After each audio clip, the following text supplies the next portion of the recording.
Bienvenidos todos, agradezco la invitación, por supuesto, del licenciado Juan Negrete, del maestro Juan Morales, a la Universidad Nacional Autónoma de México, Facultad de Derecho y Fundación La Escuela Nacional de Jurisprudencia. Y bueno, pues el tema sobre el que me invitaron a hablar precisamente es sobre la reforma laboral en materia colectiva. Todos sabemos que esta reforma versó principalmente sobre la materia colectiva y la materia procesal, y me parece que hay temas muy importantes. Es una reforma muy ambiciosa, es una reforma, yo diría que de avanzada, pero bueno, ya nos iremos cuestionando si nuestro país está preparado para una reforma de esta magnitud.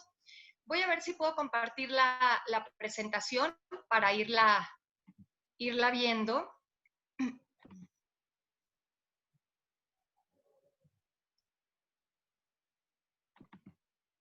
Ahorita vemos la página de Zoom.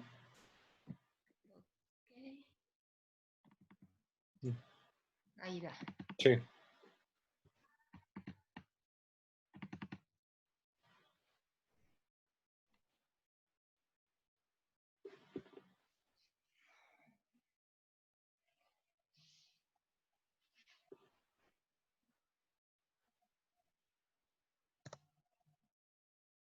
No sé si se ve. Sí. ¿Sí? Ok. Nada más que se ve ahorita el documento abierto, si le ponen presentación, exactamente. Ok, Ya. muy bien. Pues vamos a empezar con esta reforma laboral del 2019 en materia colectiva y empezaríamos hablando sobre el origen. Realmente el origen de esta reforma en general se da en el año de 2017 y fue una reforma constitucional en materia laboral, en donde se pretendía o se estableció, digamos, que iba a desaparecer o que iban a desaparecer o que iban a ser sustituidas las juntas de conciliación y arbitraje por tribunales de trabajo. Aquí hay algo importante. Todos sabemos que la materia laboral es una materia sui generis, es una materia que tiene sus propias características que la distinguen o la venían distinguiendo de las demás ramas como civil, mercantil, penal, ¿no? Y bueno, en este aspecto yo considero que realmente hubo un retroceso en el aspecto de que las juntas tenían autonomía, dependían del Poder Ejecutivo, no del Poder Judicial. Hay que recordar que el derecho laboral nace siendo un derecho colectivo del trabajo, ¿no? En el cual va a regular, a proteger, a luchar por el mejoramiento de esas condiciones laborales, pero de un grupo de trabajadores. Sin embargo, bueno, con esta reforma nos dicen que desaparecen las juntas, se van a crear tribunales del trabajo y ya no van a depender del Poder Ejecutivo, sino del Poder Judicial. Ya no va a haber laudos, van a ser sentencias, ya no habrá presidentes de juntas, sino jueces de los tribunales laborales. Hay doctrinarios que están manejando que volvemos a la materia o que estamos retrocediendo a la materia civil. ¿Por qué? Porque en un principio el derecho del trabajo no era una materia autónoma, no era una materia que se regulara independientemente, sino que dependía precisamente de la materia civil. Incluso si nos remontamos, ¿no?, a sus orígenes, pues muchas veces las relaciones de trabajo eran reguladas como arrendamiento de servicios, como compraventa. Por supuesto que el trabajo era una mercancía, a pesar de que la Ley Federal del Trabajo establece específicamente que el trabajo no es una mercancía, pues nosotros en la práctica hablamos del mercado laboral, ¿no? Hablamos de esa ley de oferta y demanda. Y bueno, esta reforma en este aspecto, esta reforma constitucional que se da el 24 de febrero del 2017, pues yo más que un avance quizá lo veo como un retroceso. Yo considero que las juntas que teníamos debieron haberse fortalecido, que no debimos regresar o retornar a depender del Poder Judicial, sino seguir dependiendo del Poder Ejecutivo, porque hay que recordar que la materia laboral tiene una doble naturaleza, administrativa y jurisdiccional. Sin embargo, dentro de este origen de lo que es ya la reforma laboral en materia colectiva, tenemos dos instrumentos básicos, que son el capítulo 23, anexo A del TEMEC, y que es precisamente la ratificación del Convenio Internacional 98 de la OIT, que se dio en septiembre del 2018. Esto es importante apuntarlo y lo veremos casi al final de la presentación, cuando veamos que, por ejemplo, el anexo 23A del TEMEC pues es casi una calca, ¿no?, de lo que es ahora la reforma laboral. Porque sabemos que la reforma laboral en materia colectiva se inspiró o tuvo, digamos, matices de presión política internacional. Estados Unidos y Canadá fueron quienes estuvieron presionando precisamente para que México adecuara su legislación nacional a las disposiciones de este convenio 98 y de este capítulo 23 anexo A del TEMEC. ¿Por qué? Pues porque se daban cuenta que, por ejemplo, en materia de salarios, pues nosotros estábamos muy dispares a lo que era pues el salario para Canadá, para Estados Unidos. Además alegaban que, bueno, pues sus trabajadores muchas veces se contagiaban de las malas prácticas de nuestros trabajadores. Y por lo tanto, nos piden que nos alineemos a el contenido de estos dos instrumentos. México en algún momento le dio por firmar todo tipo de tratados internacionales. Aquí lo que nos interesan son tres, dos convenios y un tratado económico. El Convenio Internacional 87 de la OIT sobre libertad sindical, el Convenio Internacional 98 sobre este derecho de sindicación y negociación colectiva, el Convenio Internacional 87 lo tenemos firmado y ratificado desde 1950, pero este Convenio 98 era un tema pendiente, precisamente porque cuando entremos a hablar de lo que es la democracia sindical, la pluralidad, la protección a esta libertad sindical, pues era un convenio que si lo vemos en contenido, pues nuestra ley va y atenta totalmente contra el contenido del mismo. Sin embargo, al tener la consigna de la ratificación que venía aparejada con la firma del TEMEC, pues a México no le quedó de otra más que introducir en su legislación nacional puntos de estos convenios y de este tratado internacional que iremos apuntando. Una de las principales modificaciones o reformas a la Ley Federal del Trabajo en mayo del 2019 fue la creación o fue la figura de los Centros Federales de Conciliación y Registro Laboral, de lo que nos habló el maestro Alberto Ramírez, muy claro, ¿no?, en cuanto a lo que fueron estos centros de registro, estos centros de conciliación como una etapa prejudicial que ha sido muy criticada y muy cuestionada. ¿Qué es lo que establecían sobre estos centros de conciliación? Primero establecían que estos centros se crearían que a nivel federal se debería crear un organismo público descentralizado. ¿De qué se iba a encargar este organismo público descentralizado? ¿De qué se va a encargar? De dar solución a conflictos a través de la conciliación. En materia laboral, la conciliación siempre desde sus inicios ha estado presente. De hecho, es el nombre que llevan nuestras juntas de conciliación y arbitraje. Previo a esta reforma, se ha hablado mucho de estos medios alternativos de solución de conflictos, de la conciliación, de la mediación, de la negociación. Sin embargo, en esta reforma del 2019 ya crean un centro especializado precisamente para que se solucionen los conflictos laborales a través de la conciliación. Y aquí entra, digamos, el principal cuestionamiento de esto. ¿Estaremos preparados para conciliar? ¿Por qué? Porque nuestra trayectoria jurisdiccional siempre ha partido de la idea de que los abogados peleamos, y más en materia del trabajo, ¿no? Que generalmente nos vamos al pleito, nos vamos a ese enfrentamiento de intereses, y bueno, esta nueva reforma nos está marcando una etapa prejudicial conciliatoria que tenemos que agotar previo a poder ir al proceso ordinario.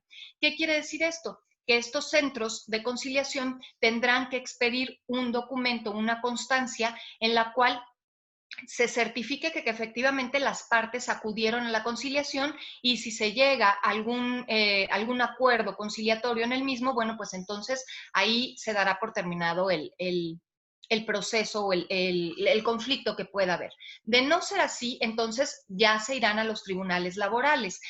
Por supuesto que tendrán que digamos, mostrar este documento, y bueno, ya lo comentaba el maestro Alberto, ¿no? Si no vamos a caer en esas malas prácticas, en la que seguramente, no digo que todos, no generalizo, pero en donde seguramente los abogados mandarán, ¿no?, a su representado para no conciliar, que les den la constancia y entonces poderse ir al proceso. Se supone que la creación de estos centros tiene como finalidad bajar las cargas de trabajo, precisamente ahora de las juntas y, bueno, posteriormente de los tribunales laborales. Creo que esta reforma, y como todas las reformas en nuestro país, primero la crean y después quieren que la realidad embone en la reforma creada, en lugar de atender, digamos, la realidad social que se está viviendo. Y me parece que en materia de conciliación, pues todavía estamos como muy atrasados, todavía nos cuesta mucho trabajo entender estos medios conciliatorios, estas prácticas conciliatorias y mucho más en materia laboral y sobre todo en materia colectiva. Pero estos centros federales de conciliación no solamente se denominan así, sino también de registro laboral. ¿Por qué de registro laboral? Porque se pretende, digamos, monopolizar o se pretende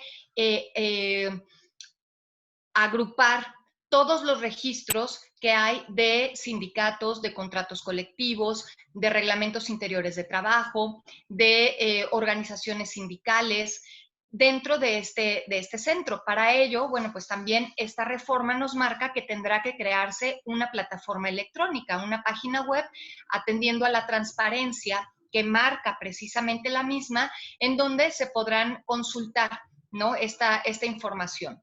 Actualmente podemos consultar, las juntas tienen una página, pero no sé si lo han intentado, es muy complicado hacerlo. Sí podemos ingresar, pero es irle picando y picando y picando. ¿Por qué? Porque hay contenido delicado. Hay contenido que muchas veces las empresas o los patrones no quieren que se dé a conocer. ¿Por qué? Porque no es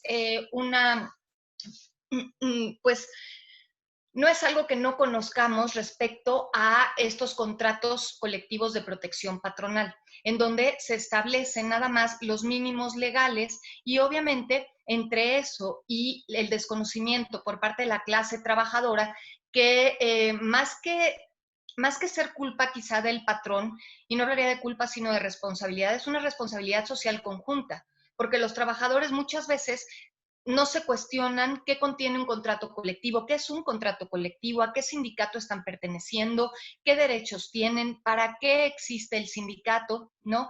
Y esto va a ser importante en esta nueva reforma laboral porque se está hablando de una participación directa por parte de los trabajadores en lo que son todas estas cuestiones colectivas, lo que es el derecho de sindicación, contratación, negociación colectiva y, por supuesto, la huelga. ¿Qué funciones tienen estos centros federales de conciliación y registro? Son dos principalmente. La etapa conciliadora, como les mencionaba, como una etapa prejudicial, y el registro laboral, porque en un momento vamos a comentar que estos centros, cuando se quiera registrar un sindicato, un contrato colectivo de trabajo, se quiera depositar un reglamento interior de trabajo, pues estos centros federales de conciliación y registro laboral tendrán que expedir una constancia de representatividad. Estos centros locales, estos centros federales, perdón, de conciliación y de registro laboral van a ser a nivel local y únicamente tendrán una función conciliadora, y a nivel federal está también este registro laboral del que les menciono, un registro de contratos colectivos, de asociaciones profesionales, en fin. ¿Qué aspectos toma o toca principalmente la materia o la reforma en materia laboral? Libertad sindical. Este punto de libertad sindical establecido en el convenio 87 de la OIT establece esta figura en sus cuatro aspectos o en sus cuatro sentidos. Nosotros podemos entender a la libertad sindical en el aspecto individual positivo y negativo, y en el aspecto colectivo positivo y negativo. ¿Qué quiere decir esto? Que el trabajador goza en todo momento de su derecho de libre sindicación, es decir, él decide si quiere afiliarse a un sindicato ya creado o si quiere crear uno nuevo. Esto es en materia individual positiva.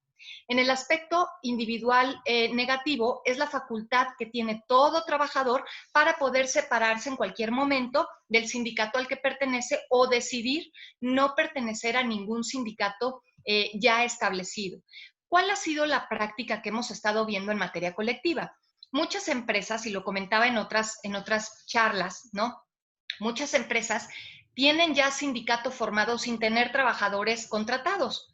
¿De qué clases de sindicatos estoy hablando? Pues de sindicatos charros, de sindicatos blancos, que obviamente muchos patrones se ponen solitos la soga al cuello. ¿Por qué? Porque esta clase de sindicatos, pues para nada, ¿no?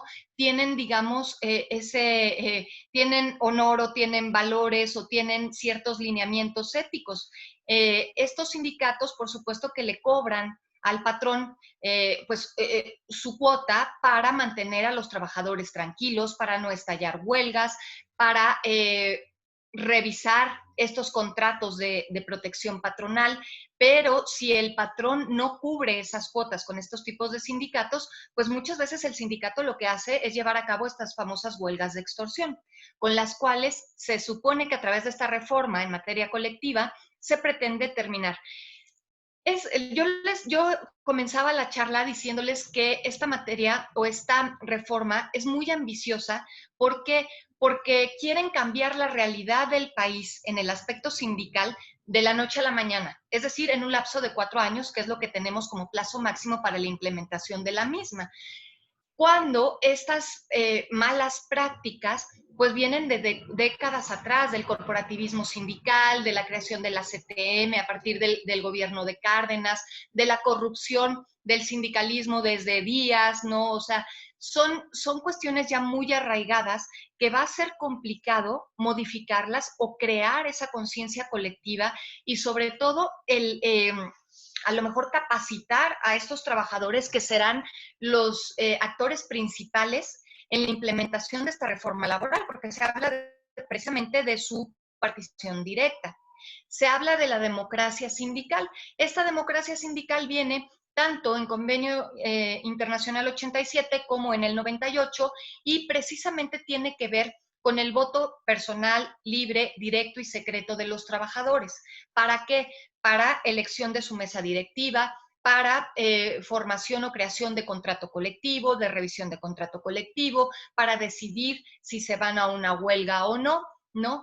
Se supone, ¿no?, que nuestra legislación ya marcaba la elección de los miembros de la directiva sindical, ya marcaba la elección de los dirigentes sindicales por parte de los trabajadores, pero sabemos que en la práctica, pues esto estaba totalmente corrompido. Sabemos que muchas veces no era claro el proceso de elección en estas mesas directivas. Incluso llegaremos al punto en el cual se violenta la libertad sindical del Convenio 87, cuando aquí en nuestra legislación nos establecen, bueno, no viene expreso la toma de nota, pero sabemos que hay que tener una toma de nota expedida por la autoridad en donde nos autoriza esta mesa directiva del sindicato para podernos otorgar un registro sindical, siempre y cuando nuestro sindicato cubra con todos los requisitos de fondo, forma y mayoría.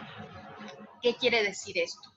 Requisitos de fondo. ¿Qué busca un sindicato? Busca el estudio, defensa y mejoramiento de las condiciones laborales, busca el equilibrio entre los factores de la producción, ¿no? Y bueno, muchas veces encontramos estos candados a la libertad sindical a través precisamente del registro sindical, porque el Convenio Internacional 87 marca que no debe haber injerencia por parte del Estado ni por parte de los patrones en la creación y en el funcionamiento de los sindicatos. Y sin embargo, para la creación de un sindicato, para que este sindicato pueda tener personalidad jurídica, pueda representar a sus sindicalizados, a sus miembros frente a terceros, pueda representarlos jurídicamente, pueda administrar el patrimonio del sindicato, etcétera, pues debe contar con esta personalidad jurídica que le otorga precisamente el registro sindical. Ya Néstor de Buena apuntaba que un sindicato adquiere o tiene personalidad desde el momento en que se coaligan sus trabajadores. Porque la propia ley nos distingue entre coalición y sindicato y nos dice coalición es la agrupación de trabajadores para un objetivo específico y en el momento en que este objetivo se cumple, la coalición desaparece. Y nos establece la propia normatividad. Un sindicato es una coalición de trabajadores, pero que tiene un registro, que se convierte en una coalición permanente. Ajá. Néstor de Buen establecía que no era posible registrar lo inexistente, que el sindicato existe desde el momento en que los trabajadores se coaligan para formar esta asociación profesional. Y ahí de entrada estamos viendo la injerencia por parte de la autoridad de condicionar la personalidad jurídica o la existencia jurídica de un sindicato al otorgamiento de un registro sindical, violentando, por supuesto, el Convenio Internacional 87. Esta democracia sindical y esta libertad sindical también se da o se va a dar en la votación de cambio de líderes sindicales. Hemos visto, ¿no?, como mala práctica que muchas veces los líderes sindicales llegan para quedarse. ¿Y cuál reelección y cuál, no, cambio de líderes? También establece esta nueva reforma rendición de cuentas de patrimonio y de administración sindical. No es que anteriormente no estuviera regulada, por supuesto que sí, pero ahora se marcan sanciones para líderes sindicales, para patrones, y por ahí es donde comenzaríamos quizá a cuestionarnos la eficacia real de esta reforma en materia colectiva. ¿Por qué? Pues porque va a pasar lo que pasó con la corrupción del sindicalismo, ¿no? En la época de Díaz, en la época de Carranza, en donde muchas veces aquellos líderes sindicales que no iban de acuerdo con el sistema o no entraban en este corporativismo, pues lo que hacían era encarcelarlos de por vida.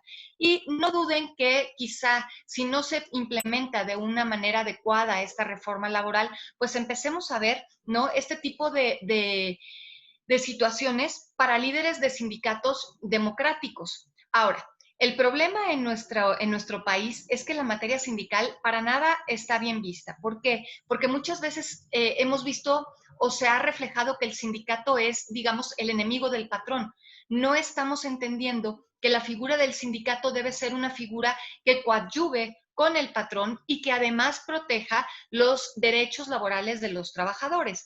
En Estados Unidos, en Canadá, en Europa, existe la figura del sindicato, pero no como una figura amenazante hacia el patrón. No amenazan constantemente con hacer huelgas, simplemente están ahí recordando o reforzando, ¿no?, esa protección a los derechos laborales de manera colectiva. Aquí pareciera que si en nuestra empresa hablamos de formar un sindicato, bueno, pues nos tachan de rojos, nos tachan de incómodos o estás como queriendo alborotar a tus compañeros, ¿no? Por el simple hecho, a lo mejor, de hacer uso de nuestra libertad sindical y de establecer los derechos que están en la ley, nada más allá.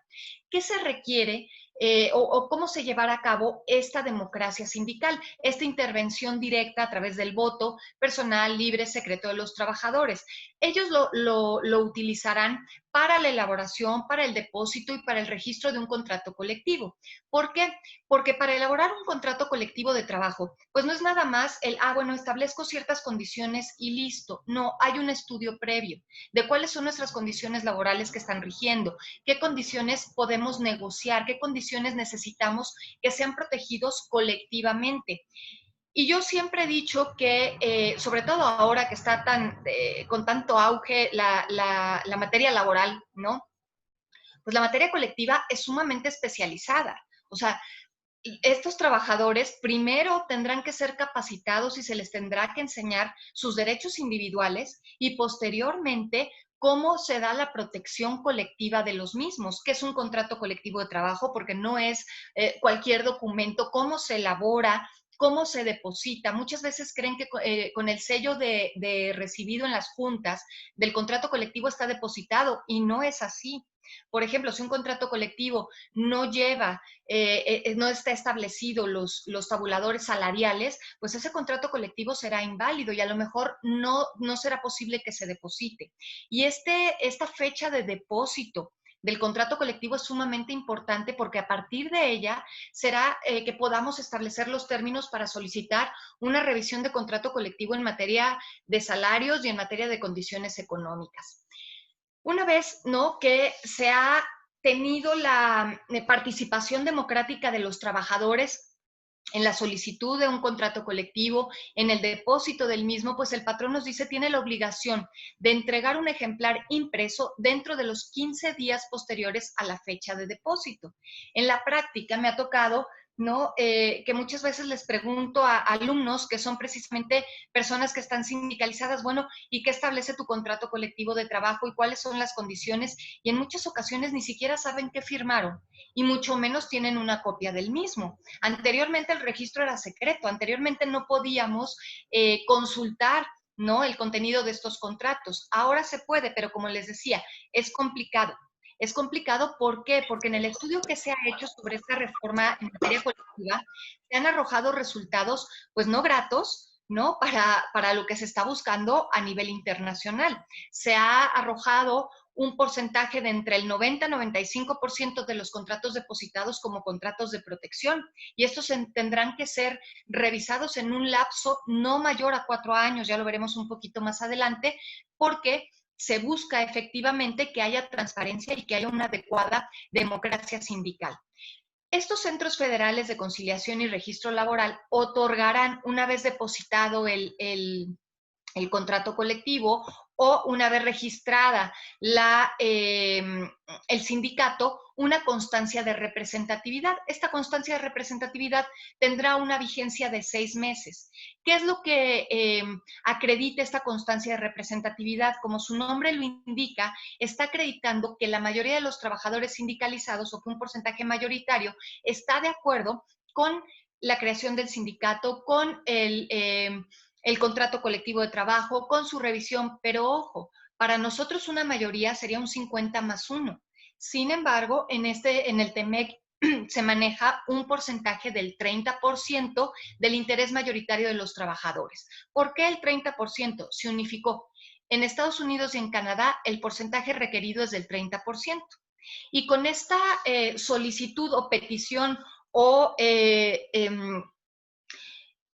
pues quizá esta forma de forzar a México, se le estableció que tenía que marcar como porcentaje de mayoría un 30%, de los trabajadores que estén adheridos obviamente a ese sindicato, y además esta constancia de representatividad en caso de que el sindicato en una negociación colectiva, por ejemplo, no llegue a algún acuerdo y quiera hacer uso de su derecho a huelga, pues el pliego petitorio deberá ir acompañado de esta constancia de representatividad para que se pueda dar notificación del emplazamiento a huelga. De lo contrario, no podrá hacerse. Se pretende acabar ¿con qué? Con los famosos contratos de protección. Estos contratos que todos conocemos, ¿no? En donde se establecen simplemente los mínimos legales y el patrón y el sindicato dicen estamos cumpliendo con la normatividad, ¿no? El problema viene en esas revisiones. ¿Cuáles son las revisiones o qué pasa en esas revisiones? Realmente no pasa absolutamente nada. El incremento salarial que se da muchas veces es el mínimo establecido por la CONASAMI, pero no hay realmente una negociación colectiva que nos deje ver un mejoramiento de condiciones laborales. ¿Qué significa o en dónde va, digamos, a aplicar este voto personal libre y secreto? Primero, como les decía, en la elección de los dirigentes sindicales. Y eso está entendido en la doctrina y en la teoría. Es lógico, ¿no? Cuando impartimos clase y tenemos que explicar esta figura del sindicato y de la representación sindical, pues es lógico explicar que un sindicato se crea con los trabajadores propios de la empresa y que dentro de ellos mismos tendrán que elegir a sus dirigentes sindicales. Y sabemos que, bueno, muchas veces en la práctica, pues no se conoce, no sabemos quién es. Sí sé que pertenezco a un sindicato. ¿A qué sindicato? Pues muchas veces ni sabemos, porque conforme nos van afiliando, no vamos ingresando al centro de trabajo, nos van afiliando al sindicato precisamente para coartar nuestra libertad sindical, para no permitirnos o no dejarnos en esa libertad de poder hacer uso de la libertad de sindicación, el poder crear nuestro propio sindicato, ¿no? Y que además no haya pluralidad sindical. Ese es un punto importante en esta nueva reforma en materia colectiva, la pluralidad sindical, donde yo veo realmente una problemática crítica. Quienes están, digamos, en la trinchera y quienes intervienen en negociaciones colectivas y tratan de poner a dos sindicatos de acuerdo, pues muchas veces, ¿no? Es un conflicto impresionante. Ahora la nueva ley nos habla de esa pluralidad sindical que funciona, como les decía, en otros países. ¿Por qué? Porque no ven a la materia sindical como una materia de beneficio político, económico, ¿no? Como se ve quizá en nuestro país. Este voto libre también va a servir o va a ser primordial, como les decía, para la obtención de la constancia de representatividad, la cual les decía que le va a otorgar, digamos, esta legitimación al sindicato, ¿no? A sus agremiados, y va a tener una vigencia de 6 meses. El recuento, cuando hay conflictos sindicales, porque muchas veces sabemos que, bueno, pues en este recuento aparecían credenciales del INE o trabajadores que ni siquiera eran trabajadores de la empresa, ¿no? Ahora se supone que va a haber un recuento real y para la aprobación del contenido en los contratos colectivos y en los convenios de revisión de los mismos. Otro punto importante que me parece básico de esta reforma laboral es el famoso descuento por cuotas sindicales. Sabemos que el descuento se hace directo por parte del patrón, sin embargo, la nueva reforma marca cuotas voluntarias. ¿Qué quiere decir esto? Que el trabajador sindicalizado tendrá que solicitar por escrito que quiere que su cuota se haga de manera voluntaria, es decir, que el patrón ya no lo descuente directamente. Para esto, el trabajador tendrá que estar informado.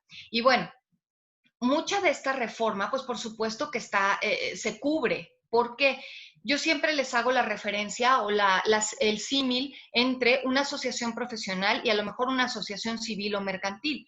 Para que la asociación pueda funcionar requiere un patrimonio, requiere cuotas de los socios o asociados. En este caso es igual. Si empieza a haber aportación voluntaria, pues sabemos que el salario no es quizá el salario remunerador como lo establece nuestra propia legislación. Y si lo dejamos a que sea voluntario, pues habrá que ver si nuestros sindicatos democráticos, cuando soliciten los trabajadores la aportación voluntaria, pues a ver cuántos no verdaderamente cumplen para poder sostener a estas asociaciones sindicales, patrimonialmente hablando.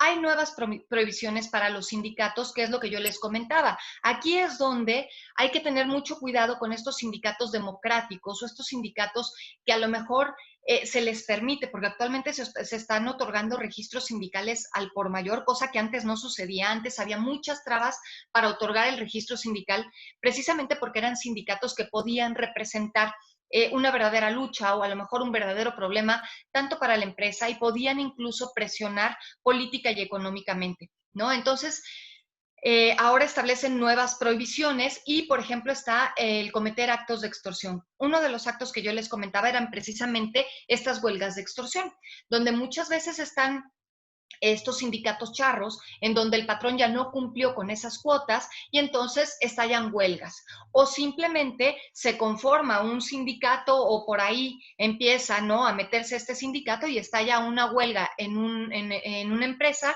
de donde a lo mejor ni siquiera es el sindicato titular. ¿Qué es lo que pretenden? Extorsionar al patrón. ¿En cuanto a qué? Llegan, ponen las banderas rojinegras, cierran los centros de trabajo y, bueno, negocian con el patrón de danos 3,000, 5,000 pesos, levantamos nuestras banderas y no vuelves a saber de nosotros y tu empresa sigue funcionando como debe ser, ¿no? O bien, si no estás de acuerdo, pues vámonos a un procedimiento ante la Junta, el cual es tardado, obviamente nosotros lo vamos a perder, pero quien pierde más es la empresa. Son actos de extorsión, sobre todo las huelgas de extorsión. Otra de las nuevas prohibiciones está la obtención de dádivas del patrón ajenas al contrato colectivo. Y esto se da mucho en materia sindical, las famosas ventas de plazas. Sabemos que de acuerdo a la cláusula de exclusión por admisión, cuando hay una hay una vacante, hay una plaza de nueva creación, ¿no? Pues muchas veces el patrón la tiene que ofrecer a los sindicatos. Y muchos sindicatos tienen a trabajadores ahí haciendo cola y que han dado, ¿no?, una dádiva precisamente para que se les dé esa plaza. Incluso me tocó dar clase de materia colectiva en una maestría de administración de hospitales y yo trataba, mis estudiantes eran enfermeras, eran médicos, ¿no?, del IMSS, del ISSSTE, y llegaron incluso a preguntarme que cuál era el procedimiento a seguir para la compra de una plaza, ¿no? Cuando para ellos a lo mejor es común y uno sabe que esto es totalmente ilegal. Ajá. Les hablaba del convenio 98 de la OIT, que se tuvo que ratificar precisamente para que se diera esta firma, ¿no?, esta ratificación del TEMEC por parte de Estados Unidos y de Canadá, y este convenio era muy peligroso para México, sobre todo para el ámbito sindical. que sabemos que en la práctica pues es una gran mafia. Pocos son los sindicatos democráticos, pocos son los sindicatos de verdadera lucha. Hemos permitido que esto se convierta en una mafia impresionante. Y bueno, este convenio 98 establece lo que es la pluralidad sindical. Lo que yo les decía, ¿cuántos sindicatos máximo? No hay tope. El número de sindicatos que se quiera. Claro que sabemos que el sindicato titular será aquel que tenga la mayoría de afiliados y que sea el titular del contrato colectivo. Bueno, sí, pero ¿cómo vamos a conciliar, que es de lo que yo hablaba, no en un principio, cómo vamos a conciliar a nivel interno en una empresa, cómo vamos a conciliar los intereses de esta pluralidad de sindicatos? Otro de los puntos importantes que en la práctica es muy llevado a cabo es la prohibición de todo acto discriminatorio que tienda a menoscabar la libertad sindical. Como les mencionaba, aquellos trabajadores que quizá quieren formar sus propios sindicatos, que quieren hacer uso de su libertad sindical, no se los permiten. E incluso hemos llegado a extremos tales en los cuales han asesinado a personas que lo están buscando o que quieren crear estos sindicatos autónomos o que verdaderamente los representen porque sienten que en el que están no están siendo adecuadamente representados. Y un caso importante para mencionar pues fue el caso de los bomberos, por ejemplo, y por ahí chequen si pueden el caso de Honda.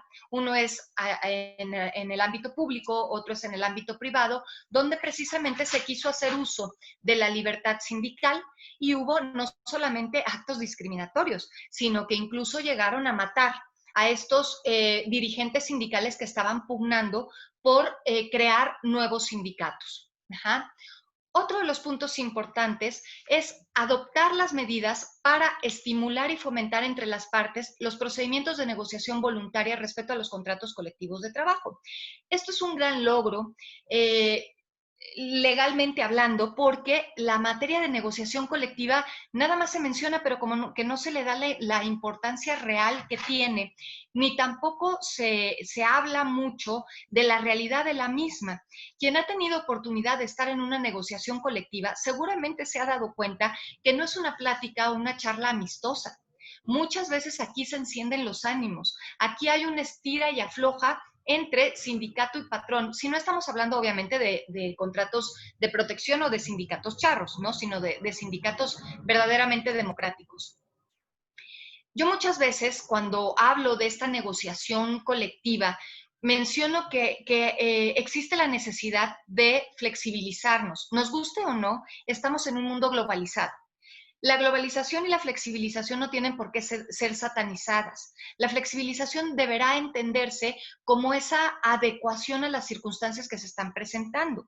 Muchas veces en las negociaciones colectivas, en las negociaciones de estos contratos colectivos, muchos líderes sindicales o muchos sindicatos son muy reacios a flexibilizar los derechos laborales. Yo ojo que hablo de flexibilizar, más de no renunciar a sus derechos laborales, porque sabemos que estos son irrenunciables, irreductibles e inembargables, ¿no? No hablo de que se renuncie a ellos, pero hay veces que a lo mejor hay ciertos bonos o hay ciertas gratificaciones económicas que a lo mejor la empresa requiere de ese patrimonio que se está destinando a esto para invertir en nuevas tecnologías o para que la empresa pueda ser competitiva, no solamente a nivel nacional, sino quizá también a nivel internacional.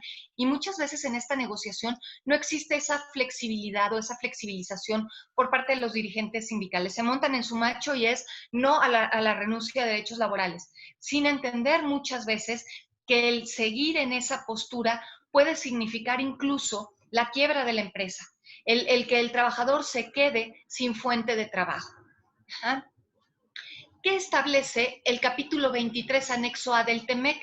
Si ustedes ven, estos son algunos puntos, pero si ustedes lo ven y leen la parte colectiva en nuestra legislación, se van a dar cuenta que es muy similar la redacción de uno y otro. Se habla de la representatividad de los trabajadores mediante el voto personal libre y directo. ¿Para qué? Para la firma, revisión, terminación, titularidad, vigencia de los contratos colectivos de trabajo y elección de dirigentes sindicales.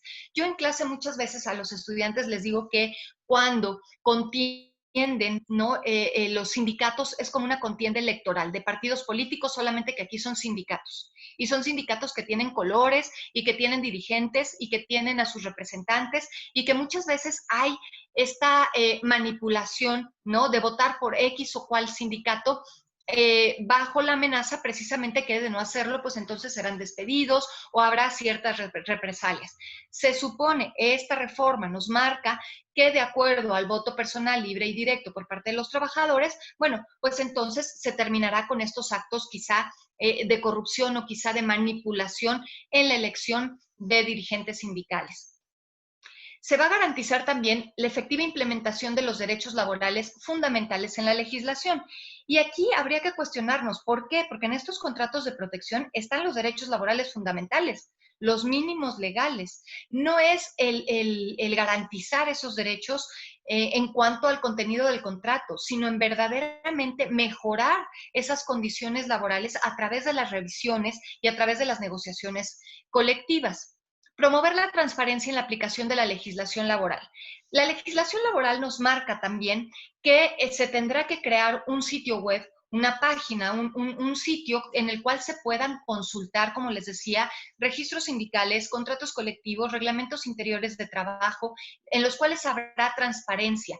Yo verdaderamente soy incrédula a que esto pueda lograrse en 4 años y soy incrédula porque hay muchos intereses políticos, económicos, sociales. Sabemos, ¿no?, la magnitud de la mafia sindical en nuestro país y no, esta reforma plantea un panorama como si de verdad el derecho sindical fuera la transparencia completa y el caminamos, ¿no?, en la línea que debe ser y todo como debe de ser, cuando aquí realmente en la práctica no es así, ¿no? Yo muchas veces me pregunto cómo van a ser esas inspecciones internacionales, ¿no? ¿Cuál va a ser la sorpresa que se lleve Canadá y Estados Unidos al ver cómo es la práctica sindical en nuestro país, ¿no? Y cómo tendremos que ir modificando todo esto. Libertad sindical, de la que ya les comenté, ¿no? Que atiende al Convenio Internacional 87. La participación de los trabajadores en la contratación colectiva, ¿no? Como les decía, en la elaboración de estos contratos colectivos de trabajo, el establecimiento de una entidad independiente para la conciliación y registro de acuerdos colectivos, estos centros federales de conciliación y registro laboral, tribunales de trabajo independientes para la resolución de conflictos laborales. Pues hemos visto, y para nadie es secreto, que en nuestro país existe una justicia de consigna. Simple y sencillo lo vimos en el caso del ESME, los trabajadores de Luz y Fuerza del Centro. Vimos una justicia de consigna en donde, bueno, pues el Ejecutivo mandó la consigna y el Legislativo no chistó y el Poder Judicial resolvió en vía de amparo que no había despido injustificado ni sustitución patronal.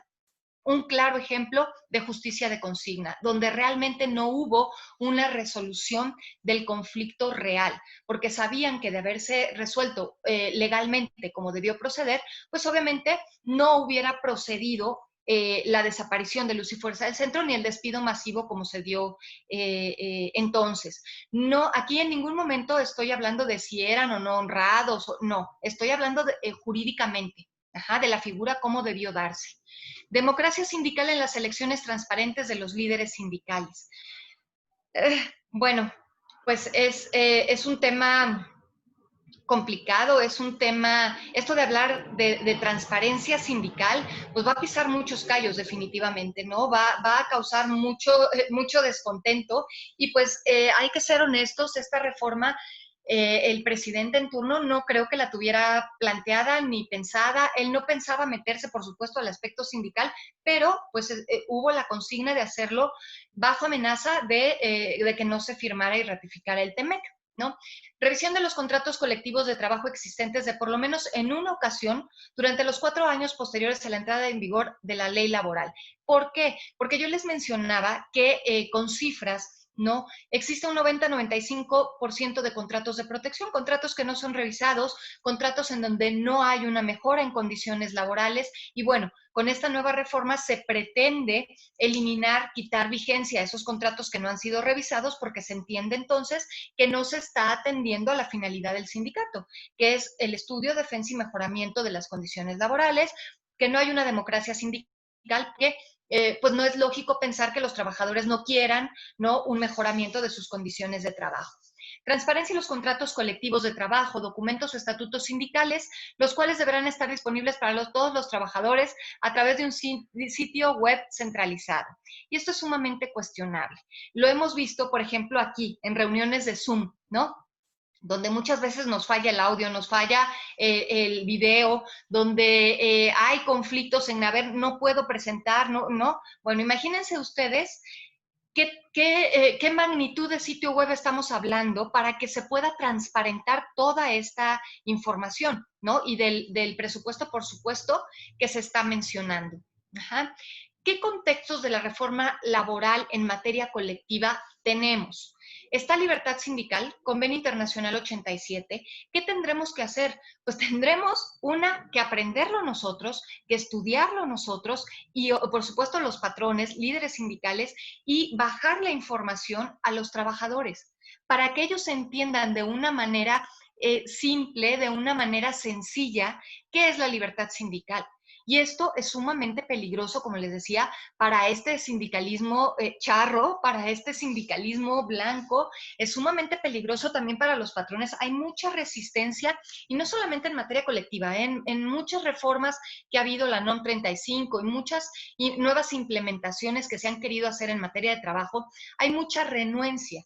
Hablar de libertad sindical a un trabajador para el sistema y para el patrón, estando la realidad y la situación como está en nuestro país, es peligroso. Eliminación de contratos de protección. Les juro que me encantaría pensar que estos puntos que nos marcan como novedosos, como de avanzada, me encantaría pensar que verdaderamente para el 2023 van a quedar totalmente implementados, ¿no? Transparencia sindical a través de estos sitios web, transparencia sindical no solamente en sitios web, sino también en el hablar transparentemente hacia los trabajadores del sindicato. Ya me imagino, ¿no?, a un patrón hablando con sus trabajadores sobre lo que significa la libertad sindical, la democracia sindical, el derecho de sindicación, miren, pueden agruparse para formar sindicatos y hacer valer sus condiciones laborales. Lo veo complicado, ¿no? Aunque sí tiene que cambiar la cultura del trabajo, no solamente para trabajadores, sino también para empresarios, y dejar de ver al sindicato como ese monstruo, ¿no?, que nos puede atacar en cualquier momento, como ese monstruo que puede atentar o afectar contra la productividad de la empresa y la productividad del país. No, hay que dejar de verlos así. Quizá hay que irnos un poquito al estudio comparado y ver cómo son, por ejemplo, los sindicatos en Italia, cómo se rige la materia colectiva del trabajo, ¿no?, donde no tienen legislación, no hay un apartado de legislación colectiva. Ellos se rigen por sus contratos colectivos o por sus contratos ley, en donde no necesitan una ley que les ponga candados, porque aquello que no está regulado es libre. El problema vino cuando empezaron a regularnos. Registro sindical, estatutos sindicales, toma de nota, todo eso son candados precisamente para el ejercicio de la libertad sindical. Ajá. Estabilidad y paz laboral. No solamente es en materia colectiva. Aquí, por ejemplo, la materia colectiva tendrá que crear esas comisiones de productividad, capacitación y adiestramiento para implementar medidas en las cuales los trabajadores puedan trabajar de verdad en paz y que, sobre todo, cuenten con una estabilidad laboral. Esta reforma, como les digo, fue impuesta a nivel internacional, porque la realidad es que con la reforma del 2012 se buscaba aniquilar la materia colectiva del trabajo. ¿Con qué? Con las nuevas formas de contratación, a prueba y por capacitación inicial. Te contrato por un tiempo determinado y, obviamente, si no eres un trabajador establecido que tenga estabilidad laboral, no puedes te cuarto ese derecho de sindicación, esa libertad sindical. Pero, oh, sorpresa la que se llevaron cuando Estados Unidos y Canadá marcan el lineamiento y te dicen: México, alíñate a las disposiciones internacionales que tienes firmadas y que vas a tener que ratificar. Tú lo firmaste, México. Ahora, oblígate. Ajá, y cumple. ¿Por qué? Porque somos uno de los países que más recomendaciones tenemos por parte de la OIT. Y recomendaciones en cuanto a precisamente el coartar el derecho a libertad sindical. Y yo quiero ver el número de recomendaciones que vendrán por parte de la OIT cuando hablemos de este convenio 98. Salarios ligados a la productividad. Suena bien, pero si vemos en cuánto está nuestro salario mínimo, ¿no? Y si vemos realmente cuál sería ese equilibrio entre un salario que vaya ligado a la productividad de la empresa y si verdaderamente la empresa tiene esa capacidad para cubrir esos salarios, esas necesidades económicas. ¿Para qué? Pues porque se busca que en México haya empresas competitivas. No es que no las haya, ¿eh? Claro que México es un país competitivo, por supuesto. Es un país en el que la gente trabaja, es un país en el que la gente produce, pero es un país que no le gusta muchas veces lo que significa la palabra compromiso, porque el cumplir con esta reforma del 2019, para mí, trabajador sindicalizado, significa comprometerme con el sindicato y significa estar pendiente, ¿no?, de lo que el sindicato está haciendo. Hay sindicatos que muchas veces convocan asambleas, a reuniones y los trabajadores se enojan. Ay, otra vez nos van a convocar, capacitación, adiestramiento y se enojan, nos van a ir, es por tu bien. Y por eso yo les decía, es que nos lanzaron la reforma, pero nunca estudiaron la realidad, la materialidad de la sociedad mexicana. Ese es el chip que primero tiene que empezar a cambiar. ¿Cuáles son las áreas a trabajar con esta nueva reforma laboral? Tenemos 5 áreas: la laboral, la sindical, la jurídica, la social y la educativa. Voy a la explicación de cada una de ellas. Laboral: consolidar la alianza entre gobierno, empresarios, trabajadores, instituciones educativas, medios de comunicación y sociedad. Pues suena bien, como toda la reforma laboral, es muy bonita y es de avanzada, pero hay precisamente que buscar esa alianza entre estos sectores, no solamente entre el tripartismo, porque también estamos hablando de instituciones educativas, capacitación y adiestramiento real. Capacitación y adiestramiento, ahorita estamos hablando de materia colectiva, pero también en materia individual, también en materia de normas oficiales, ¿no? El maestro Loyo explicaba perfectamente bien este tema del teletrabajo. ¿Cómo se va a hacer? ¿Cómo lo vamos a regular? Que también tendría que ver, ¿no?, efectivamente, con este aspecto. ¿Dónde está la representación sindical para estos trabajadores sindicalizados que ahora están trabajando a través de este trabajo a distancia? Porque ni siquiera es en línea, es a distancia y no está regulado. Incluso hay patrones, ¿no?, que se han aventurado a cambiar el contrato de trabajo, ¿no?, las condiciones laborales, cuando sabemos que eso no se puede hacer por mutuo propio, ¿no? Intensificar y difundir el trabajo en la memoria colectiva de los trabajadores.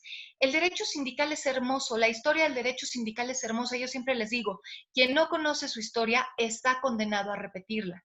Si no conoces la historia del derecho sindical, por supuesto que vas a pensar que es una materia o que es una rama del derecho en la cual solo hay grilla, en la cual solo habemos rojos, ¿no?, en la que únicamente estamos nada más en contra del sistema, cuando no es así.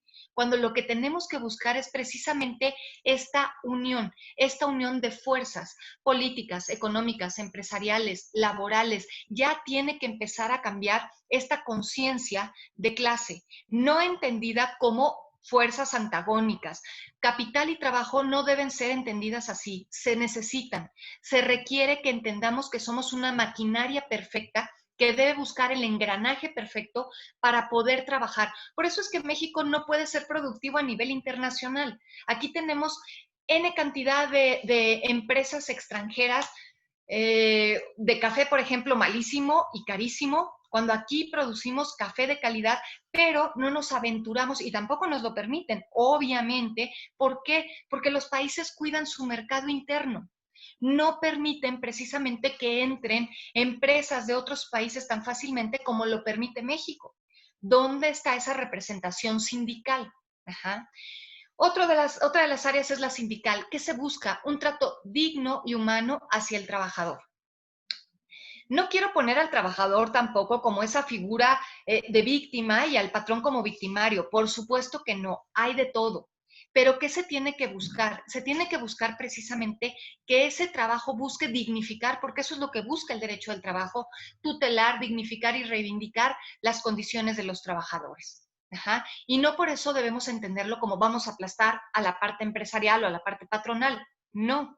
Mejoramiento de las condiciones de trabajo, pero un mejoramiento real.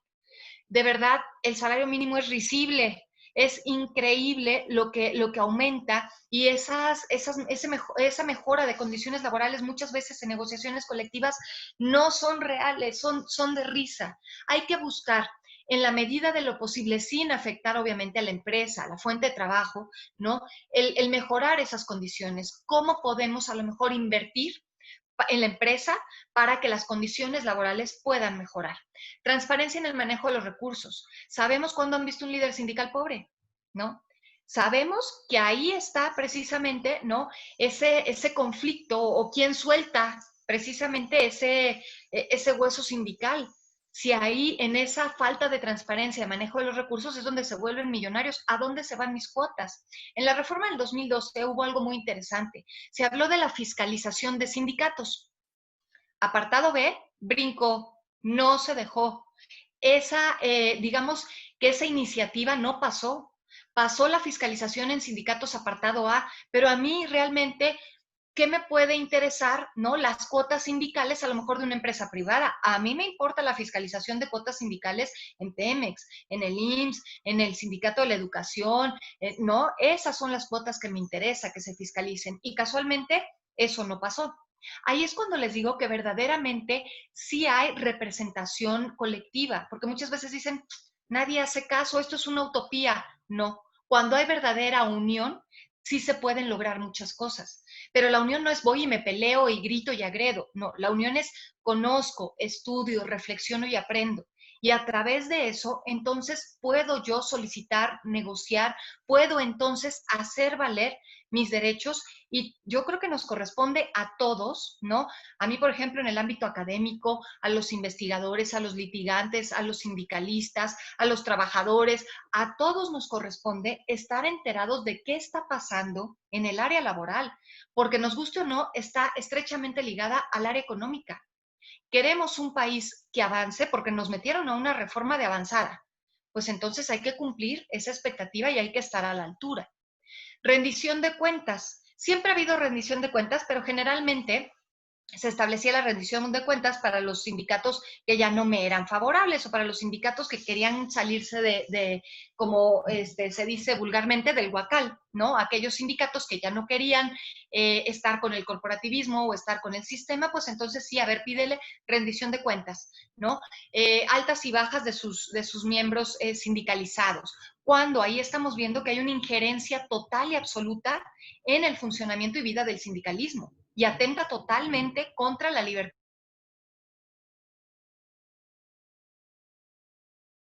sindical, del contrato colectivo de trabajo. Es decir, ¿qué tiene? ¿Qué es un contrato colectivo de trabajo? ¿Qué condiciones contiene? ¿Cómo se negocian? ¿Cómo se administran?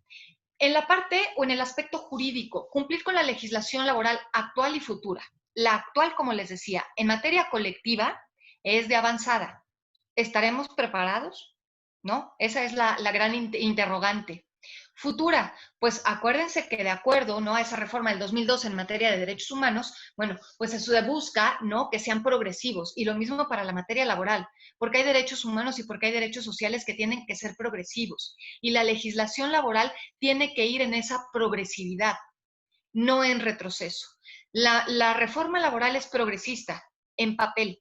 Yo quiero ver cómo se llevará a cabo la implementación y la materialización y si verdaderamente habrá, ¿no?, esa progresión. Elección libre, directa y secreta de qué comisiones revisoras de un contrato. Para empezar, es que les digo que esto es sumamente técnico y sumamente complejo. ¿Entenderán estos trabajadores qué son comisiones? ¿Cómo se conforman? ¿Cuál es la función? Necesitan forzosamente, y ahorita paso a la educativa, capacitación y adiestramiento. Comisión de participación de los trabajadores en las utilidades de la empresa, que sabemos que puede ser una causal de huelga. Y sabemos que las utilidades es el mayor fraude muchas veces, no generalizo, pero de algunas empresas, ¿no? Las utilidades, no hubo, quién sabe, se invirtieron, se reinvirtieron, ¿no? Para los insumos de la empresa. Y además, bueno, conocemos que todo este procedimiento de participación de utilidades, yo siempre he dicho, no es para abogados, es para contadores. O sea, entiéndete la declaración fiscal y de ahí ya parece que la empresa le va a mostrar, ¿no?, a los trabajadores sus libros de administración y contables y le va a explicar cómo está todo esto, ¿no? Bueno, pues van a tener que crear comisiones de participación de utilidades. Elección de delegados y comités ejecutivos sindicales. ¿Cómo los vas a elegir? Respeto a los derechos individuales, colectivos, humanos y sociales de los trabajadores. Está fácil, ¿no?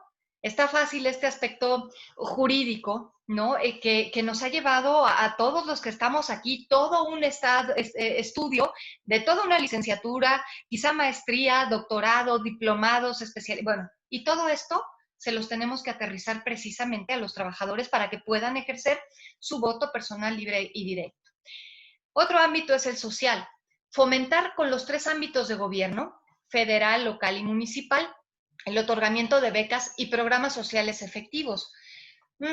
Ok, bueno, pues tenemos programas sociales, no sé si efectivos, ¿no? Pero habrá que considerar la participación obrera, considerar la participación empresarial, considerar la participación política para buscar precisamente estos programas adecuados, ¿no? Estos programas donde en otros países europeos, en otros países de primer mundo, por ejemplo, un seguro de desempleo sí aplica, pero el trabajador no está buscando hacerse el desempleado permanentemente para estar recibiendo su lanita, ¿no? O las madres solteras, el apoyo a madres solteras, sino habrá que buscar programas sociales efectivos y, por supuesto, otorgamiento de becas.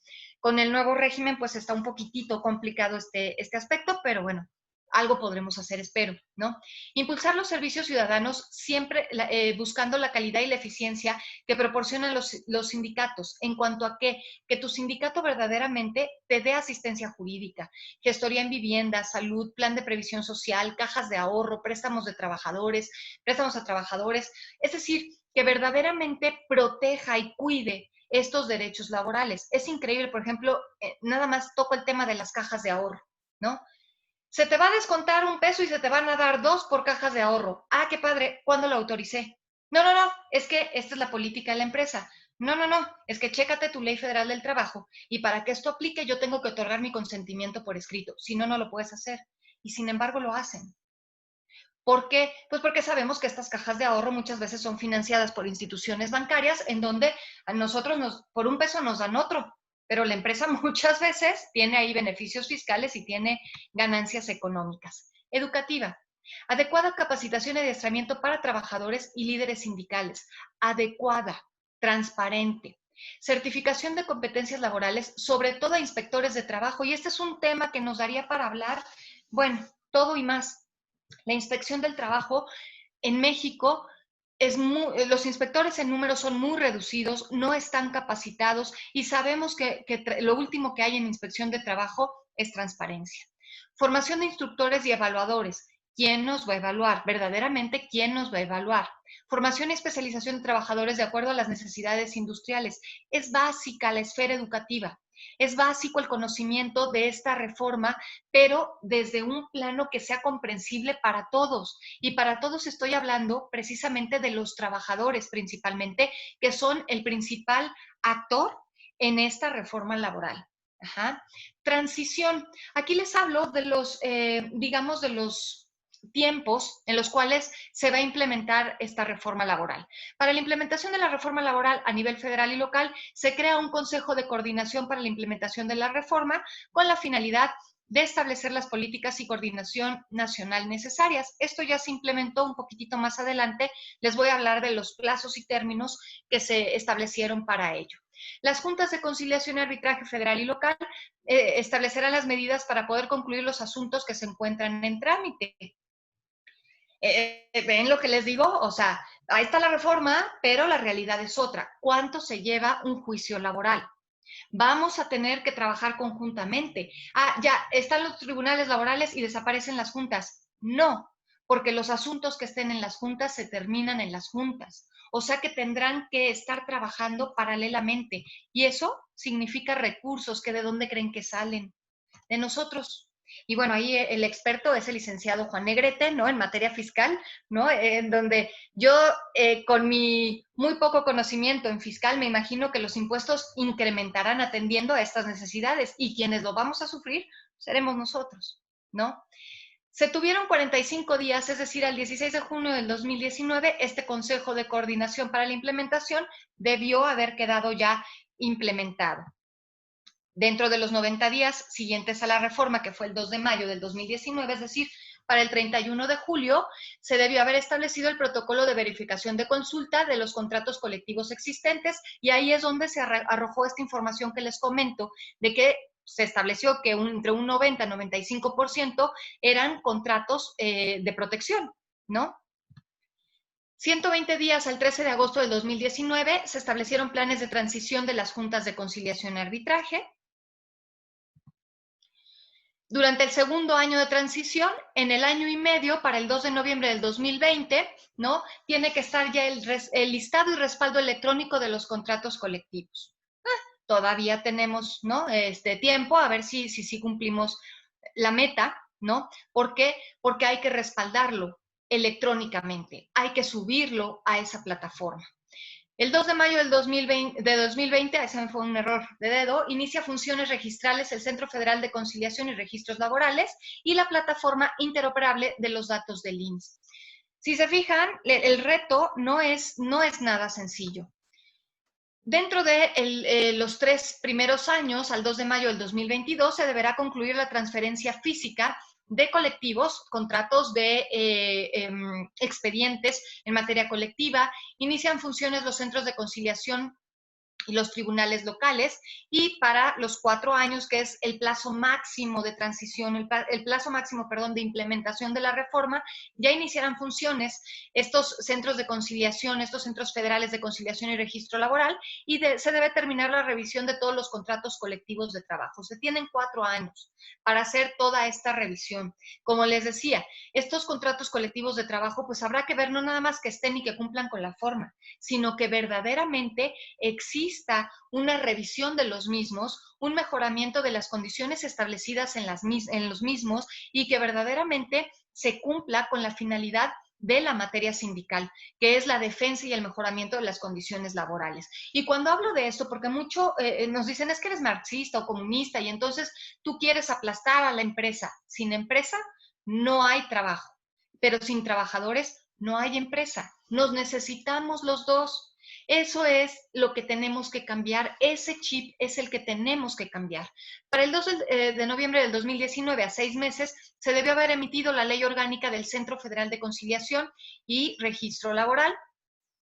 El Centro Federal de Conciliación y Registro Laboral comenzará a registrar contratos colectivos de trabajo y asociaciones sindicales en un plazo no mayor a 2 años a partir de la entrada de vigor. Es decir, para el 2 de mayo del 2021, este centro ya va a empezar a registrar estos contratos colectivos de trabajo. Ahora, aquí habrá que preguntarnos, ¿no? Sabemos perfectamente la irretroactividad de la ley, ¿no? Que ninguna ley se aplicará o tendrá efecto retroactivo en perjuicio de persona alguna.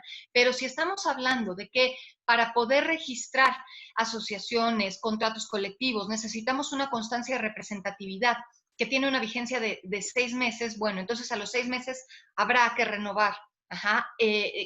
Atendiendo a que precisamente a esa mayoría del 30% de los trabajadores afiliados.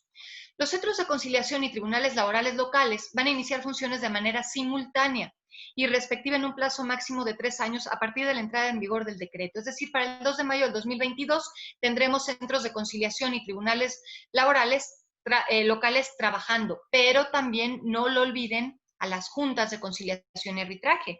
¿Por qué? Porque estas juntas deben terminar con los asuntos iniciados, deben concluirlos. Esto, por supuesto, que no significa un costo. Los tribunales laborales federales tienen establecido un plazo máximo de 4 años para entrar en funcionamiento a partir de la entrada en vigor del decreto. Como les decía, la implementación completa, total, absoluta de la reforma laboral del 2019 tiene que quedar implementada para el 2023. Son esos 4 años de plazo máximo que tenemos establecidos para la implementación de la misma. Yo dejo a consideración de ustedes, de reflexión, ¿no?, de esta charla o de esta plática, si verdaderamente será posible en 4 años implementar todo esto y, sobre todo, crear una nueva conciencia colectiva, ¿no?, una nueva conciencia sindical. Las juntas de conciliación federales, locales y la Secretaría del Trabajo y Previsión Social van a continuar, como les decía, conociendo los procedimientos individuales, colectivos, registrales que se inicien con posterioridad a la entrada en vigor de la ley, por supuesto. ¿Por qué? Porque las juntas siguen recibiendo, por supuesto, demandas, siguen registrando. Esto no paró, no fue reforma del 2019 y todo para. No, todo continúa, porque además una de las condiciones del Poder Judicial para la implementación de esta reforma fue carga cero, nada tontos, ¿no? Ahí juntas terminen con todo lo que tienen pendientes y nosotros iniciamos de cero. Y de verdad que me da mucha ternura esta capacitación que se les está dando a personal del Poder Judicial, porque una cosa es la teoría. La teoría en materia colectiva es increíble, es padrísima, es muy bonita y es apasionante. Pero yo quiero ver que un juez del Poder Judicial en materia sindical, ¿no? Bueno, ya está capacitado y está preparado después de todos estos cursos que se les están dando, pueda lidiar con una negociación colectiva, pueda lidiar con los golpeadores, ¿no? Que sabemos que existe, pueda hacer funciones conciliatorias. O sea, es una reforma ambiciosa, aventurada, y mis respetos para todos estos personajes del Poder Judicial, ¿no? Pues que van a tener que implementarla. Porque nosotros que llevamos años en el estudio de la misma, no terminamos. Y muchos de ustedes que se enfrentan al litigio y que se enfrentan a esas confrontaciones y que se enfrentan a esas amenazas que existen, pues yo quiero ver si van a lograr hacerlo. Aparte, aquí, por ejemplo, nos dicen, bueno, los miembros de las juntas de conciliación y arbitraje, si quieren pertenecer a estos nuevos tribunales del trabajo, pues tendrán que presentar exámenes de oposición. Haberse visto, ¿no? Trabajadores laborales despedidos o con toda una vida de experiencia y ahora tendrán que presentar un examen de oposición, ¿no? Para poder contender para una función que ha venido desempeñando toda su vida, ¿no? Y donde quienes cursaron o a quienes se les están preparando para estos cursos por pertenecer al Poder Judicial, ya están.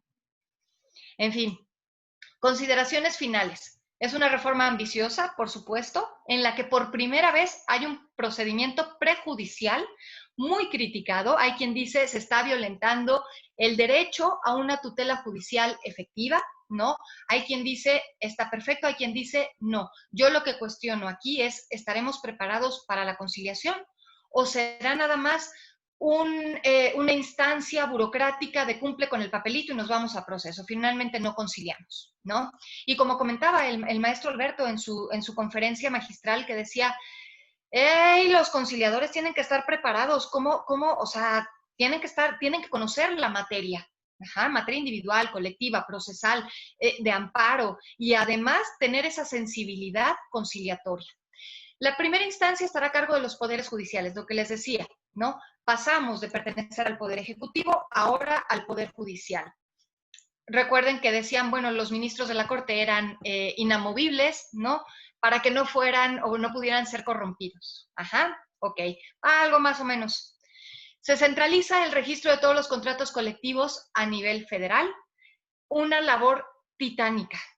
Los trabajadores tendrán que votar de manera personal, libre y secreta para aprobar un contrato colectivo de trabajo. Lo que yo les decía, el trabajador, entenderá lo que es el derecho de sindicación, libertad sindical, democracia sindical, y después explícale lo que es un contrato colectivo, lo que contiene el contrato colectivo, la revisión de un contrato colectivo, la negociación colectiva en 4 años.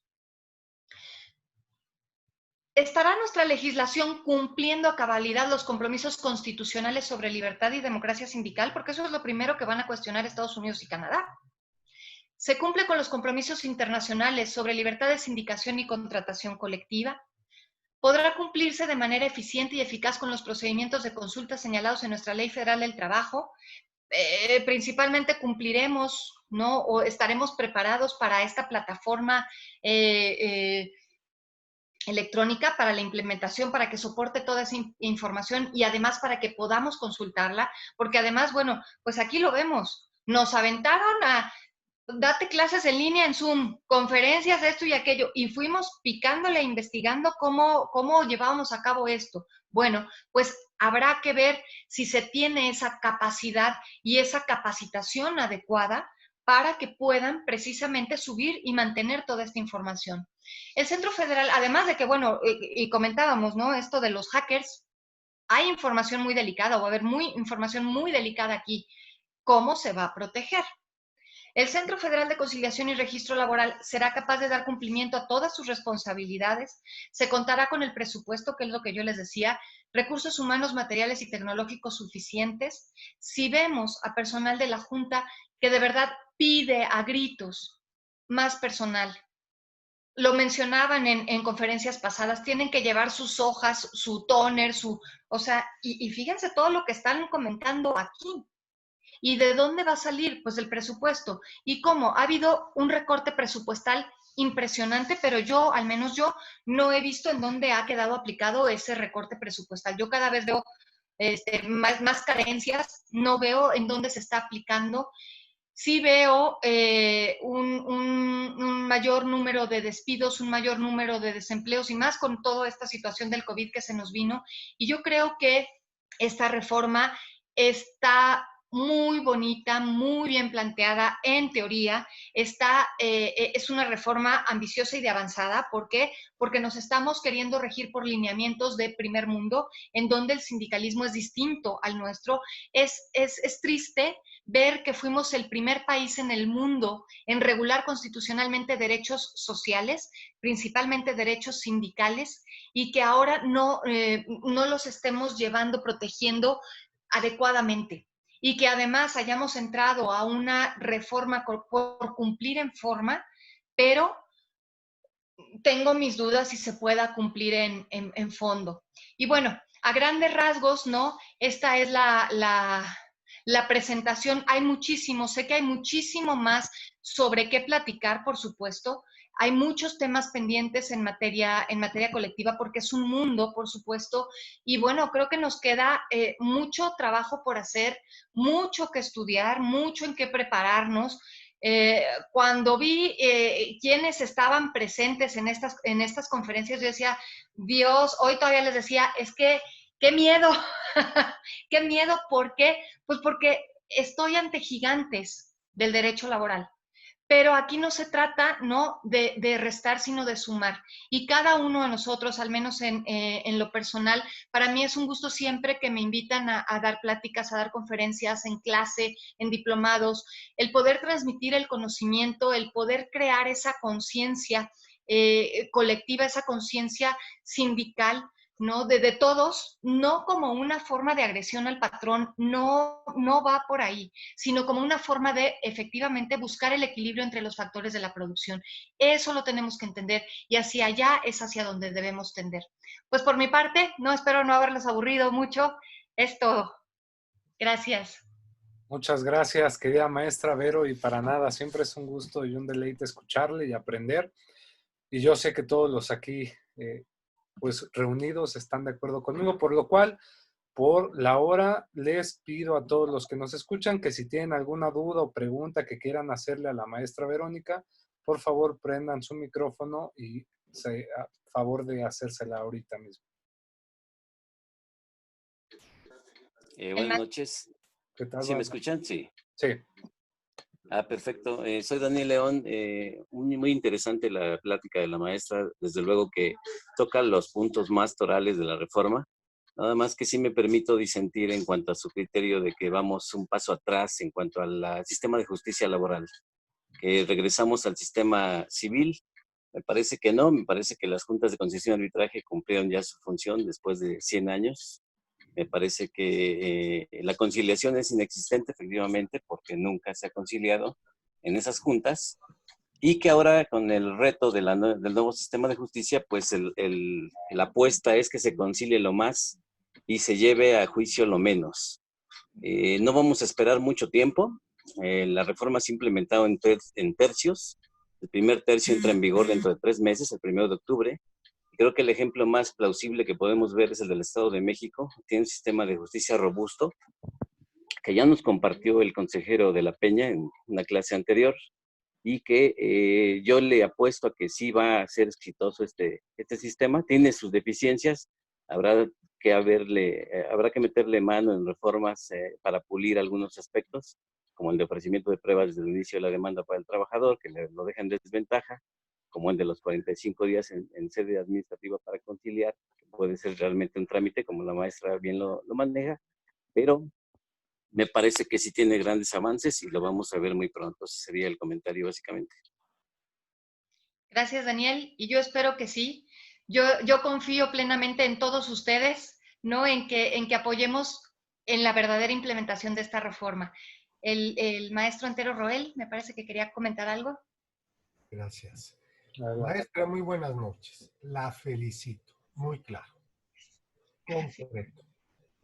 Muchas gracias, pero le quiero hacer un comentario. Mire usted, yo cuando soy egresado de la UNAM también, yo cuando empecé a estudiar Derecho, maestra, a mí se me quedó muy grabado de que iba a ser una justicia pareja. Y cuando decidí incursionar en esta materia, me di cuenta que lo que está pareja está toda chueca. Somos los abogados del mercado, donde nadie nos quiere y todos los especialistas o doctores en derecho de otras materias nos denigran y no saben la complicación que tenemos para el litigio y lo delicado que es representar a cualquiera de las partes. Pero donde quiero llegar a comentarles esto. Mire, nadie comenta. Es muy bonito que el TECMEC venga a México, nada más que viene del primer mundo y este es tercer mundo.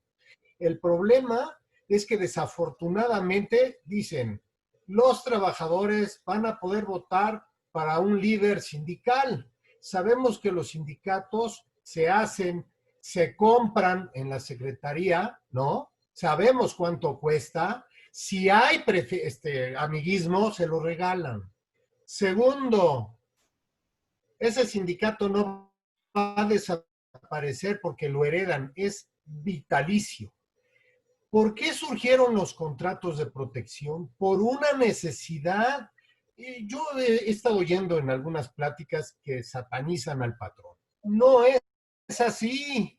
Lo que sucede es que los contratos de protección fueron para protegerse de los líderes sindicales que llegan 200 pelados, no dejan pasar y piden una extorsión. El caso que nos ocupa es que también el que se maneje un contrato vivo, nadie dice que el patrón cuando llega y se mete un sindicato y tiene mayoría y hubo un recuento, resulta que hay que pagarle una mensualidad al sindicato. Exacto. Hay que pagarle las cuotas sindicales de los trabajadores. Hay que pagarle una anualidad al señorcito, ¿verdad? Para que se mantenga como rey viviendo con carros últimos modelos y que no se me hace correcto. Ellos son los que tienen dinero. Hablo de mi materia, no hablo de políticos. Entonces, realmente cuando yo me dedico a esta materia y tengo que ir a negociar con un líder sindical, la verdad, perdóneme que le diga yo esto, es una farsa, es un teatro, ya está arreglado. Primero se arregla al líder sindical con el dinero que hay que pagarle y luego van y se le comunica las bases. Entonces, no entiendo cómo van a aplicar este nuevo modelo a esta situación que yo estoy viendo, que se oye muy bonito. Entonces, nosotros los que estamos ejecutando y los que estamos en la línea de los guamazos, que nos pueden pegar los golpeadores, que ni protección, al menos que llevemos protección personal, tenemos bueno, porque ahora ya la modernidad es que cualquier golpeador le pega a cualquier abogado y nos amenaza. Bien, nada más para concluir, es decirle que mire, yo soy un enamorado de esta materia, pero desgraciadamente, cuando a mí me enseñaron en la facultad la realidad, me enfrenté con otra totalmente diferente. Que quiero que por favor sus educandos, cuando lleguen a ejercer esta materia, tomen las medidas pertinentes, porque a nadie nos explica lo que le estoy contando en 5 minutos. Entonces, yo la entiendo, yo la felicito de todo corazón, porque estoy aprendiendo un poquito más. Buenas noches. Muchas gracias. Y sí, tiene toda la razón, ¿no? La materia colectiva es hermosa en teoría. En la práctica y sobre todo en nuestro país, la materia sindical es sumamente peligrosa. Es una mafia contra la cual, es lo que yo decía, ¿cómo vamos a luchar? Y yo quiero ver, ¿no? Sería como para tomarles fotos a los inspectores de Estados Unidos y Canadá cuando lleguen y vean esta realidad. Efectivamente. Triste, pero cierto. Gracias. Muchas gracias a don Antero Roel y a la maestra Vero. ¿Alguien más que tenga alguna duda, un comentario que quiera expresar? Bueno, por lo pronto aquí en el área de chat manda Jorge Santín, muchas gracias y saludos. José Luis Flores Mendoza, muchas felicidades, excelente ponencia. Eduardo González Villanueva, muchas gracias. Norberto Aranzábal, felicidades a la expositora por su presentación, de lo mejor hasta ahora. Bueno, hay muchos mensajes de felicitación, excelente disertación y felicidades y agradecimientos a la ponente. Nos acaban de poner nuevamente excelente ponente. Creo que son, pues vaya, es el feedback o la retroalimentación más importante que tiene un expositor. Entonces, no sé si alguien más quisiera prender su micrófono para hacer una pregunta directa. Si no es así, pues entonces ya daríamos por concluido este tema.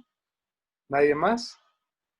Bueno, pues de verdad les agradecemos. Bueno, nada más sí, tal vez una última para Adelante. complementar lo que decía el licenciado Antero en cuanto a la situación de los sindicatos. Es totalmente cierto lo que él dice, pero hay un sector que es distinto, un sector que sí se maneja conforme a la democracia sindical. Lo tenemos demostrado ahorita, a la fecha, el día de hoy, hay más de 200 contratos colectivos de trabajo que ya se ratificaron mediante la consulta que implica la reforma, y que eso nos demuestra que efectivamente los trabajadores están participando, ¿no? Desgraciadamente son los menos, efectivamente, del 100% que es el universo de contratos colectivos de trabajo depositados en las juntas de conciliación. Tal vez el 10% tenga vida sindical real, pero sí existen, y esos contratos ya se están ahorita ratificando. Hasta el momento, repito, si ya rebasamos los 100 y fracción, creo que ya vamos a llegar a los 200, y apenas llevamos un año de la reforma, ¿no? Entonces me parece que es una buena señal. Repito, sí hay que luchar contra las mafias, sí va a ser difícil el camino, pero pienso que no nos quedaba otra, ¿no? Seguir con el sistema anterior de las juntas, pues era asistir a la muerte del derecho del trabajo ya estaba sentenciado, ¿no? Ese era mi comentario, les agradezco. Perfecto, Yo tengo un muchas gracias. comentario. Adelante, Beatriz. Bueno, buenas tardes. He tenido la oportunidad de trabajar con Vero, bueno, de que me diera clase al final de mi carrera y ahora en un diplomado y bueno, ahorita. Y la verdad es que yo creo que la responsabilidad la tenemos más allá de la gente que ya tiene muchos años en esto, quienes venimos atrás y estamos apenas entrando a este tema del derecho laboral. Yo creo y más los que trabajamos en la industria privada y tenemos que a veces tener contacto con los sindicatos, tenemos que tratar de perseguir que la justicia se aplique y que no lleves un área de manera imparcial, y que muchas veces tengas que tener una posición en la que tú tienes que asesorar a un patrón y tratar de ser muy preventivo, ¿no? Y evitarle el tema del pleito, pero también manejar con mucha delicadeza, incluso cuando tienes que desplazar a un sindicato. Y lo digo por mi última experiencia, ¿no? Donde viví una experiencia de extorsión total por parte de un sindicato, y yo les cuestionaba, bueno, ¿y en qué momento se perdió la verdadera, por decirlo así, carnita del sindicato, que es proteger a los trabajadores? Eso es lo último que les importa. Les importa la lana y digamos que no están ni de parte del patrón, porque cuando lo meten en huelga para extorsionarlo, se les olvida el amiguismo que tienen con el patrón. Entonces, básicamente lo que quería aportar es eso. O sea, los que estamos dentro y manejamos este tipo de situaciones somos los que tenemos que dirigir a que la justicia se cumpla, que si no, entonces la ley pierde total sentido de existencia, ¿no? Básicamente es eso. Así es, yo creo que tenemos que ver que no se convierta en letra muerta, ¿no? Y siempre a mis estudiantes les digo, prepárense, ¿no? O sea, la materia laboral es de las más bonitas, pero de las, precisamente, quizás las más golpeadas, ¿no? Y la realidad es todo un reto, sobre todo con esta nueva reforma, ¿no? Hay mucho, mucho en qué trabajar y mucho que derribar que está muy, muy arraigado, ¿no? Y desgraciadamente no es una situación favorable, ¿no? El tener que a lo mejor que luchar en contra de estas malas prácticas, en contra de este sindicalismo, que no es el sindicalismo real, como decía el maestro Roel. Uno estudia el derecho del trabajo y se enamora de la materia y cuando lo ve en la práctica es una desilusión enorme. Pero en nuestras manos está precisamente el ir picando piedra para, no se va a lograr en 4 años, pero yo espero que en 1, 2 décadas de constancia podamos lograr unos primeros pasos. Gracias, Vero. Buenas noches. Buenas noches, don José Luis, adelante. Un poquito de lo platicado. Creo que todos nosotros somos actores principales de que esto no suceda. Considero y tengo mucha fe que esta reforma va a acabar con todo este gangsterismo sindical, del cual todos hemos tenido problemas y que todos hemos padecido por esta situación.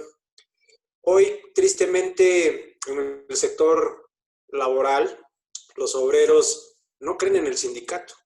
Hoy los sindicatos van a tener un reto impresionante de retomar la confianza con sus agremiados, de tener esa representatividad correcta, de esa negociación colectiva sana, y que considero que ha sido muy lastimado esa materia colectiva, como lo dice la maestra Vero, impresionante y hermosa, y yo nací en esa materia colectiva y me apasiona llevarla a su auge. Y también creo que todos tienen razón en que tiene que cambiar. El sindicato tiene que profesionalizarse mucho en todos los temas que se vienen. Tiene retos muy importantes. Hoy, en esta pandemia, va a ser uno de ellos vital. Es una situación vital para el sindicato retomar esos acuerdos colectivos, esas modificaciones de condiciones de trabajo, retomar esos sindicatos serios donde se tiene la presencia de los trabajadores y que hoy se tuvo que negociar para que subsistieran las fuentes de trabajo. Vienen retos, sí, muy importantes, y creo que todos como actores principales de nosotros depende que esta reforma continúe y que esta representatividad sindical sea sana, por el bien de los trabajadores, de las empresas, y considero que así va a ser. Y yo creo que independientemente de esa magnífica ponencia que he escuchado muchas en materia colectiva, esta me agradó porque habló de lo que muchos no han querido hablar por el tema sensible de la materia colectiva. Es cierto lo que dice el maestro Roel, es muy acertada su observación, y vamos a agregarle que también el sindicalismo perdió su esencia, su particularidad, cuando tuvo presencia política. Se abandonó totalmente al sector obrero y se dedicó ya nada más a formar y buscar posiciones políticas, que fue lo que ahorita está plagando los platos rotos del sindicalismo de esta época, pero hay sindicatos serios que